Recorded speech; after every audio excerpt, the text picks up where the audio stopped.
রাতের অন্ধকার ঘন হয়ে এসছে। গ্রামের পুরনো বাড়ির চারপাশে ঘনভাবে বাতাস ভেসে বেড়াচ্ছে। বাতাসে এক অদ্ভুত ঠান্ডা এবং জায়গাটি ছিল খুব ভয়ানক। একদিন সায়ন্তী, রাহুল এবং মধুসূদন বাড়ির প্রবেশদ্বারে দাঁড়িয়ে আছে। সায়ন্তী হাত দিয়ে দরজার লাঠি আঁকড়ে ধরে।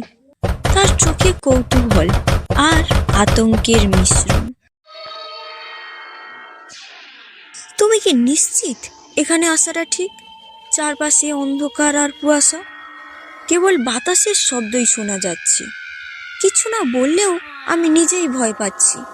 তবে রহস্য খুঁজে বের করাটাও আমাদের আসল উদ্দেশ্য। সায়ন্তী, ভয় পাওয়ার কিছু নেই, আমরা একসাথে আছি। দেখো, রহস্য উপভোগ করাই আমাদের উদ্দেশ্য। সাহস ধরো মনে, আমি তোমাদের পাশে আছি। শোনো, এই বাড়ি নিয়ে অনেক গল্প রয়েছে। রাত হলেই এখানে এক শাকচুন্নি থাকে। সে রোজ রাতেই বেরিয়ে আসে। একা থাকলেই সে আক্রমণ করে। আমরা যদি সবাই একসঙ্গে থাকি তাহলে বাঁচার আশা আছে, বুঝলে তো?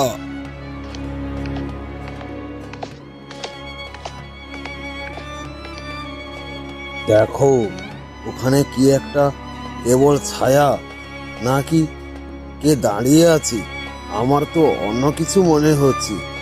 তোমরা কি কিছু দেখতে বা বুঝতে পেরেছো?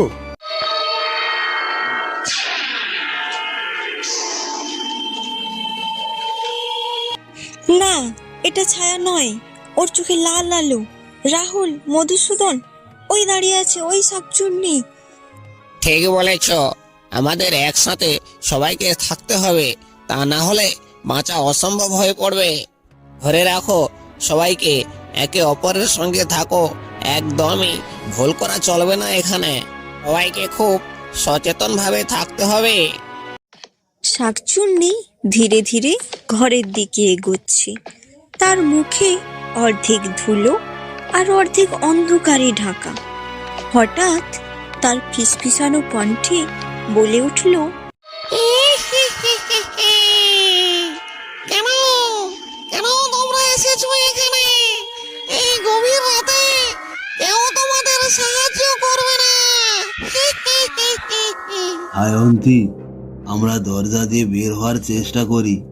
ওকে বিভ্রান্ত করতে হবে, তারপর পালাতে হবে আমাদের। এমন কিছু করা যাবে না। চলো চলো, আমরা খুব সাবধানে এখান থেকে পালাতে হবে। ঠিক আছে, আমি আগে এগিয়ে যাচ্ছি। মধুসূদন, তুমি পিছনে থেকে আমাকে খেয়াল রাখো। মনে রেখো, খুব সাবধানে আমাদেরকে বেরিয়ে যেতে হবে। শাকচুন্নি কাছাকাছি এসে গেছে। ওর গলা কাটার শক্তি অস্বাভাবিক। সাবধান, সবাই সাবধান হও। আমার মনে হয় আমাদের আর বাঁচার আশা নেই। এ তো দেখছি খুবই ভয়ানক।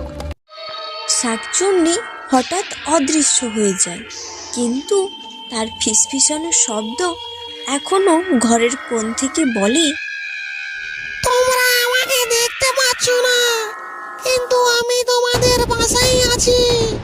তোমাদের আমি গলা কেটে হাতে ধরিয়ে দেব যদি সাহস দেখাও। সাবধান, খুব সাবধান। সায়ন্তী, আমরা একসাথে না হলে আজ শেষ। আমাদেরকে কৌশল ব্যবহার করতে হবে। এই শাকচুন্নি আজ আমাদের ছাড়বে না মনে হচ্ছে। ঠিক আছে, এখন সময় এসেছে, আমরা একসাথে থাকবো। ধরো আমার হাত, ওই শাকচুন্নি আমাদের কিছুই করতে পারবে না। শাকচুন্নি আবারও তাদের সামনে আসে এবং তাদেরকে হুমকি দিয়ে বলে উঠল, তোমরা বাঁচবে না, তবে এইবার তোমাদের সাহসের জন্য বেঁচে যেতে পারো। মনে রেখো, আমাকে আটকানো মানে তোমাদের বিপদ ডেকে আনা।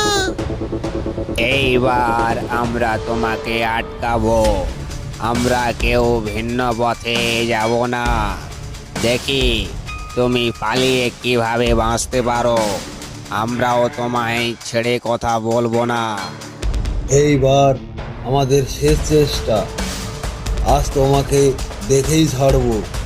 তুমি এখনো আমাদের চেনো না ডাইনি, আজ তোমার দিন শেষ হয়ে এসেছে। চলো একসাথে, এবার আমাদের জয় হবে। হঠাৎ শাকচুন্নি অদৃশ্য হয়ে যায়। তার রহস্যময় হাসি বনভূমিতে বাজতে থাকে। ওরা তিনজনে বেরিয়ে আসে। চোখের সামনে অদ্ভুত আলো উজ্জ্বল হয়ে আবার নিভে যায়। আমরা তাহলে এই যাত্রায় বেঁচে গেলাম বল। এই রাতের অভিজ্ঞতা আমরা কখনোই ভুলবো না, সারা জীবন মনে রাখতে হবে আমাদের। সায়ন্তী, আমরা একে অপরকে হারাইনি, একসাথে থাকাটা আমাদের রক্ষা করলো আজ। হ্যাঁ, কিন্তু মনে হচ্ছে শাকচুন্নি এখনো কোথাও আছে। রাতের অন্ধকারে আমাদের সতর্ক থাকতে হবে। তারা গ্রামের দিকে ফিরে আসে। শাকচুন্নির রহস্যময় উপস্থিতি এখনো মনে ঝাপসা, তবে তারা একসঙ্গে থাকায় নিরাপদ। কিন্তু তারা আরেকটু এগোতেই শুনতে পায় মচমচ শব্দ হচ্ছে। থামো, তোমরা শুনলে? এই শব্দটা আগে ছিল না। বাতাস পুরো থেমে গেছে। এমন নিরাপত্তা সাধারণত মৃত্যুর আগে থাকে। আমি ঠিক খেয়াল করতে পারছি না। আমার মনে হচ্ছে কিছু একটা আমাদের পিছু দিচ্ছে। সায়ন্তী, তুমি সামনে এসো। আমি আর মধুসূদন তোমার দুই পাশে থাকছি। আমরা এক মুহূর্তের জন্য আলাদা হব না। যতক্ষণ একসাথে আছি ততক্ষণ শাকচুনি আমাদের কিচ্ছু করতে পারবে না। মনে রাখো, আমরা ভয় দেখালে সে আরো শক্তিশালী হবে। তাই সবাই শান্ত থাকো। না, আমি শান্ত থাকতে পারছি না। রাহুল, আমার কানে একটা ফিসফিস শব্দ আসছে খুব কাছ থেকে, যেন কেউ গলা কেটে ফেলার মতো ধারালো নিঃশ্বাস নিয়ে কথা বলছে। আমার মনে হয় সে আমাদের সঙ্গে হেঁটে চলেছে। হঠাৎ তাদের পেছনের গাছগুলো থেকে পাতাগুলো ঝরে পড়ে।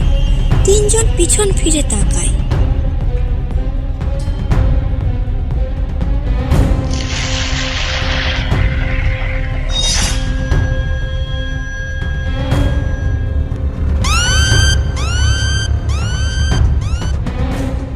তোমরা ফিরতে চেয়েছিলে, আমি কি তোমাদের যেতে দেব? তোমরা আমার বাড়িতে এসেছিলে, আমার রক্তের ঘরে পা রেখেছিলে, আর এখন পালাবে? তোমরা এখন আমার সাথেই থাকবে। আমি তোমাদের কোনো মতেই যেতে দেব না। শোনো, তুমি আমাদের থামাতে পারবে না। তুমি যদি সত্যি প্রতিশোধ নিতে চাও তবে তোমার মৃত্যুর গল্পটা আমাদের বলো। তুমি কিভাবে মারা গেলে, কেন এত রাগ তোমার মধ্যে? আমরা পালাবো না। তুমি সত্যি বললে আমরা তোমাকে শান্তি দেব। আমি শান্তি চাই? শান্তি তো আমার জন্য ছিল না।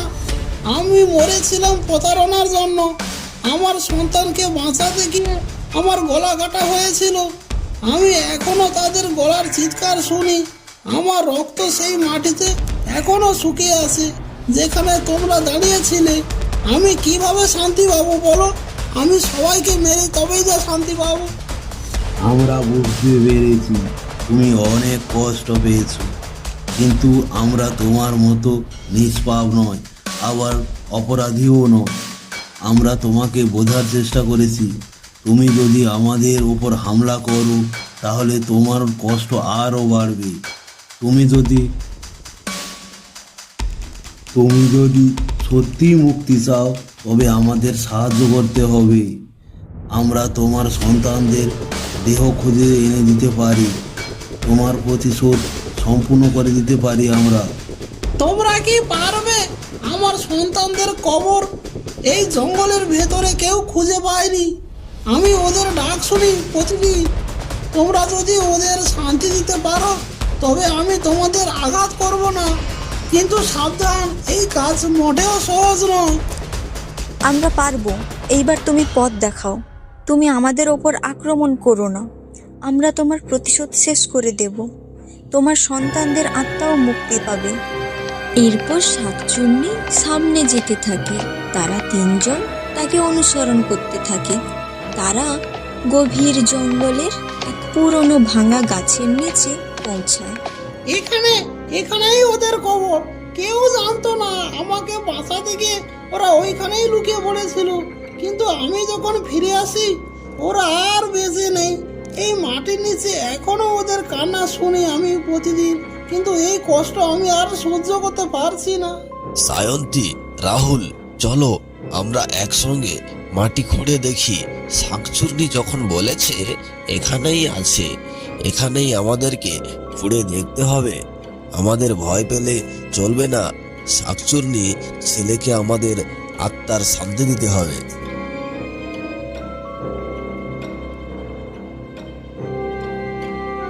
অল্প পরেই তারা মাটির নিচ থেকে একটি দেহ খুঁজে পায়। এরপর তারা তিনজনে একসঙ্গে প্রার্থনা শুরু করে। রাহুল চিৎকার করে বলে, ওই শিশুটি খুবই নিষ্পাপ, ওই খুবই ছোট্ট শিশু, ওর আত্মাকে শান্তি দাও।